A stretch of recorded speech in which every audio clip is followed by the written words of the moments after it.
আসসালামু আলাইকুম everyone, this is Suborna, কানিজ ফাতেমা সুবর্ণা। আবারও চলে আসছি। আজকে দেখেন কি নিয়ে আসছি, আপুদের একদম ফেভারিট কিছু বাটিক 3 পিস কালেকশন। দুইটা ডিজাইনের 4টা করে কালার পেয়ে যাবেন। দুইটা ডিজাইন নিয়ে আসছি।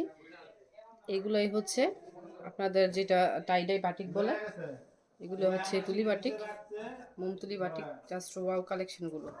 এটা হচ্ছে দুইটা কালারের কম্বিনেশনে, দেখেন কতটা সুন্দর কালারগুলো, জাস্ট ওয়াও। আমি কিন্তু কালারগুলো আপনাদের শো করে দিচ্ছি, প্রত্যেকটা কালার কিন্তু একদম অসাধারণ আপুদের। আর আরেকটা কথা হচ্ছে, বডির লংটা হচ্ছে 47 ইঞ্চি, আর ফ্রন্ট পোর্শন আর ব্যাক পোর্শন সিমিলারই হবে। এটা হচ্ছে বডির পোর্শনটা, এক্সট্রা করে এরকম করে স্লিপের পোর্শন দেওয়া আছে। আপনারা চাইলে লং স্লিপ এবং হাফ স্লিপ যে যার মতো বানিয়ে নিতে পারবেন।